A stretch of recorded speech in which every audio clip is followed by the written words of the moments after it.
안녕하십니까, 오공 작가입니다. 저는 이비인후과 의사이자 두 권의 책을 쓴 작가입니다. 오늘은 코골이에 대해서 말씀드리려고 합니다.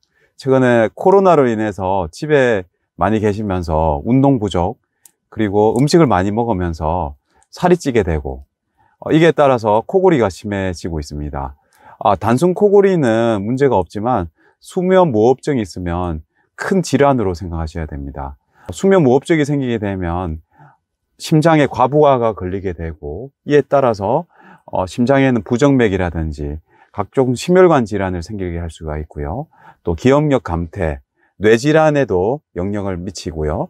또 주간에 저녁에 잠을 못 자기 때문에 주간 졸음 증상으로 안전사고도 일으킬 수가 있습니다. 그래서 수면 무호흡증이 있으면 물론 배우자분이나 본인이 자각을 하게 되면 알 수 있지만, 만약에 잘 모르겠으면 큰 병원에서 수면 다원 검사를 해서 어느 정도 상태인지 평가를 해보아야 됩니다. 단순 코골이 같은 경우에는 잠자는 자세를 옆으로 잔다든지 체중 감량, 또는 저녁에 술을 드신다든지 수면제 같은 약물을 최소한으로 하게 되면 줄일 수는 있습니다. 수면 무호흡증은 치료를 아주 엄격하게 해야 됩니다. 그래서 제 생각에는 치료는 양압기를 쓸 건지 아니면 체중 감량을 엄격하게 할 건지, 이것도 안 된다면 수술적인 치료를 해야 된다고 생각합니다. 사실 가장 좋은 방법은 수술 없이, 양압기 사용 없이, 만약에 체중이 많이 나가서 그게 원인이라면 체중을 빼는 게 제일 중요하겠죠. 사실은 수면 무호흡증이 생기는 원리 자체가 인두 부위, 우리는 흔히 코에서 문제가 생각되는데 목젖과 뒤쪽, 그리고 혀 부분, 이쪽 인두 부위에 좁아져서 생기게 됩니다. 만약에 좁아진 상태면 배륜유에 열려서 코골이가 생기고, 만약에 완전 막히게 되면 무호흡이 발생하게 됩니다. 체중이 찌게 되면 혀라든지 목 주위 근육들에 지방이 쌓이게 됩니다. 그렇게 되면 이 부분이 좁아지기 때문에 코골이가 생기게 됩니다.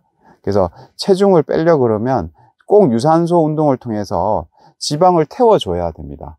그렇기 때문에 체중으로 코골이를 줄이는 것은 상당히 어렵습니다. 체중 빼기 힘든 이유는 그렐린이라는 호르몬이 나오는데요. 이거는 식욕 자극을 시키는 호르몬입니다. 그래서 수면을 많이 취하게 되면 이 그렐린이라는 호르몬이 덜하게 되고요.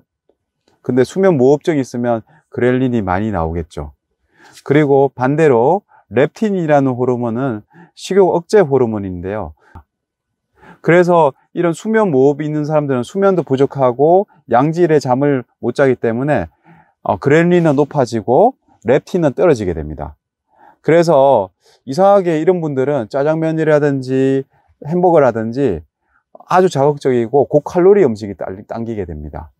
그래서 체중은 더 빼기가 어렵습니다. 그래서 양질의 수면을 취해야 하기 때문에 제 생각에는 처음에 양압기를 사용하면서 체중 감량을 하면서 우리가 서서히 양압기도 줄이고 정상적인 이런 수면으로 만들어야 됩니다. 사실 양압기가 가장 좋은 방법이지만 요즘에 코에 쓰는데요, 코에 쓰고 자야 되기 때문에 사실은 이거를 계속 유지하기가 어렵습니다. 하지만 하룻밤이라도 제대로 자고 제대로 껴가지고 제대로 효과를 본다면 어디 출장을 간다든지 무조건 양압기를 들고 가게 됩니다. 그렇기 때문에 계속 지속적으로 힘들지만 착용을 해서 한번 제대로 된 수면을 취하고 나면 양압기를 안 할 수가 없습니다. 그래서 양압기는 처음에 사용하기 어렵지만 한 번만 제대로 사용한다면 양압기를 계속 유지할 수가 있습니다. 하지만 양압기도 사용도 안 되고, 그리고 체중 감량도 안 되고, 또는 체중이 정상 체중인데 구조적인 문제 때문에 심하다면 결국은 마지막으로 수술적인 치료를 해야 됩니다. 수술적인 치료는 어떤 경우에는 편도를 절제하고 목젖을 자르는 경우가 있고요. 아니면 혀뿌리를 줄여줄 수가 있고요. 아니면 이쪽에 설건이랑 이쪽을 근육 같은 걸 당기는 수술도 있고요. 그래서 수술적인 치료는 사실 하면 할수록 큰 수술이 되기 때문에 초반에 수술적인 치료가 필요 없다면 체중 감량을 하고 필요하다면 양압기를 사용하는 게 최선의 방법입니다. 이상 오공 작가였습니다. 감사합니다.